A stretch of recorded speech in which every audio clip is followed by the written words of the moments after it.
Hello kapamilya, ayan cooking serye na naman ang ganap ng lola. Siyempre ito yung ating gagamitin. Siyempre ito yung ating tira nating gumawa tayo ng ating atsarang papaya. Siyempre hindi natin masasayang yung ating natira at ito'y gagamitin natin sa ating lulutuin. Siyempre bagong recipe na naman 'to mga kapamilya at abangan 'tong ating iluluto at isa na namang masarap 'tong ating recipe na gagawin at ito meron tayong patatas, bawang, sibuyas, luya, fresh from the garden na siling panigang at siyempre yung ating itlog at yan ilalaga natin yung ating itlog at siyempre masarap po yan at abangan yung ating gagawin kung paano natin lulutuin tong ating ulam. At syempre ayan at abang-abang po dito sa ating mga gagawing pagluluto at ito mga kakaibang ingredients naman yung gagawin natin dito sa ating pagluluto at syempre siguradong masarap ito at abangan mga kapamilya. Ayan at ready na yung ating mga gagawin at ihanda na lang natin yung ating iba pa nating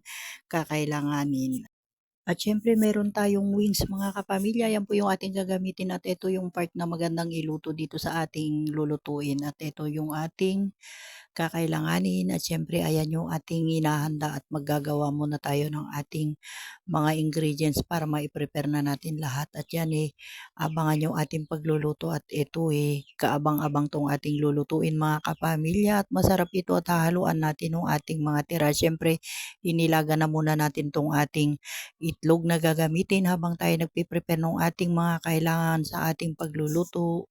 Ayan at hihiwain muna natin yung ating patatas at yung mga ating patatas ay nabalatan na po yan at yan at hinihiwa na natin. Siyempre yung panghiwa natin medyo maglalagay tayo ng kanyang design para yung ating mga alaga. Siyempre pagka nakikita nilang maganda yung design ng ating gulay mapapakain talaga yung ating mga alaga. Kaya ayan at ginagawa natin yung ating patatas at yan nire-ready lang natin tong ating paghihiwa ng ating patatas at yaan gagamitin natin sa ating iluluto at tingnan nyo naman yung ating patatas. Kailangan yung ating patatas nakababad sa tubig pag nabalatan kasi kanina ko pa ito binalatan mga kapamilya, nakalimutan kong ibabad kaya naging brown na. Pero okay lang yan mga kapamilya, at least alam natin na okay pa yung ating iluluto at yan naman masarap yan ihalo sa ating lulutuin at ayan at hinihiwa-hiwa lang natin yung ating mga kakailanganin para pag nagluto tayo dire-diretso na pag na-prepare natin lahat yung ating mga gulay at yan naman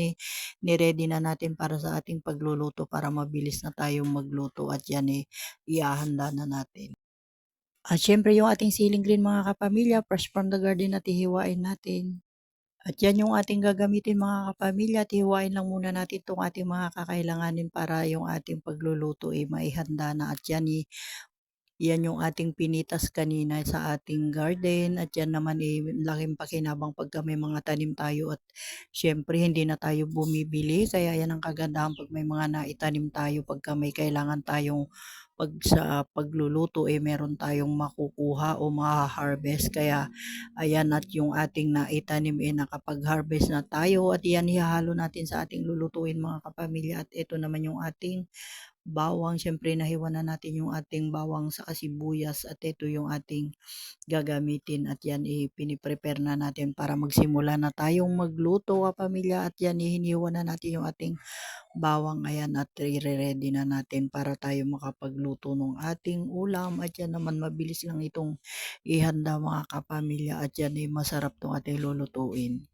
Hello kapamilya, ayan po't magyayadjad po tayo ng ating luya at syempre gagamitin natin ito sa ating lulutuin mga kapamilya at ito nga yayadya rin natin para yung ating luya masarap at pagka naggisa tayo ihalo natin tong ating luya para yung ating luya hindi na tayo maghihiwa-hiwa. Ito mas maganda pagka niyadyad natin para yung lasa ng ating luya masarap kaya ayan yung ating ginawang luya mga kapamilya at yan gagamitin natin sa ating paggigisa dito sa ating ulam at ito masarap itong ating lulutuin mga kapamilya kaya ayan isa na namang kaabang-abang yung ating lulutuin mga kapamilya tayo ayan at sinalang na natin yung ating kawali at syempre ayan at papainitin lang natin yung ating mantika. Hello mga kapamilya, yan po magigisa na tayo ng ating bawang sibuyas at luya dito sa ating kawali at ayan ready na yung ating lulutuin at syempre gigisa muna natin yung ating chicken wings mga kapamilya para yung ating chicken wings nagisa na at medyo papupulahin lang natin kaunti itong ating lulutuin at yan masarap itong ating lulutuin at abangan niyo po mga kapamilya at ito yung ating iluluto ngayon at yan pinapupula lang natin.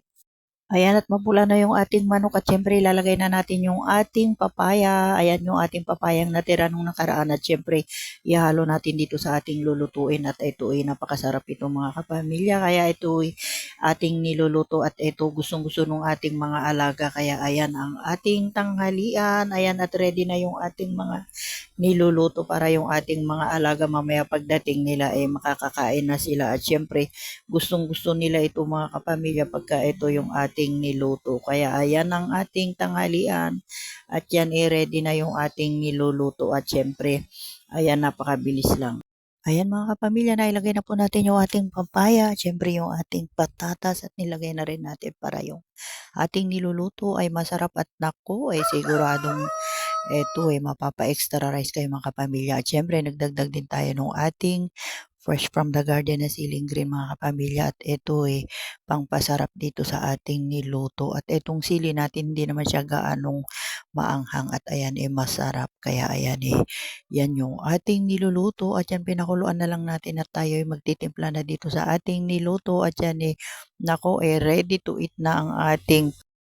Ayan at nailagay na natin yung ating mga gulay. Siyempre inilagay na rin natin yung ating nilagang itlog natin mga kapamilya para yung ating niluto. Siyempre favorite ng alaga natin yung mga ganyang luto at ito ayan pinakukuluan lang natin at siyempre maglalagay na rin tayo ng konting toyo. Siyempre yung ating toyo konti lang ang ilalagay natin para magkaroon lang ng kulay at konting alat. Siyempre naglagay din tayo ng tomato sauce dyan kapamilya para yung ating nilutong sabaw niyang konti magkaroon ng sauce at yan gustong gusto ng ating mga alaga. Kaya ayan yung ating ulam.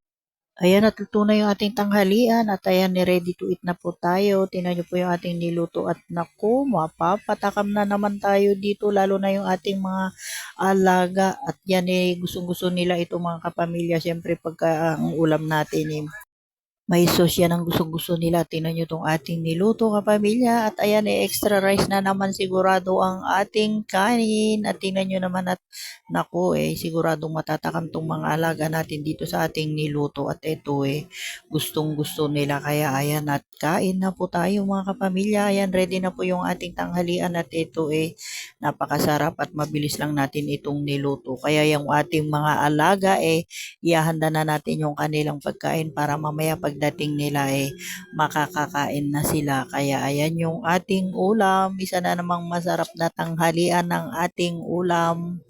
Ayan yung ating niluto at syempre may kahalong egg na nilagayan at yan gustong gusto din nila yan. Kaya ayan yung ating niluto. Syempre may chicken saka with egg kaya ayan yung ating niluto Alam nyo naman ang mga bata paborito nila yung mga ganyan. Kaya ayan yung ating tanghalian at isa na namang healthy food na ating recipe ang ating niluto. Kaya ayan at ayan, siguradong masarap ito. Kaya kain tayo mga kapamilya at ayan ready na yung ating tanghalian at ito naman inahanda na natin at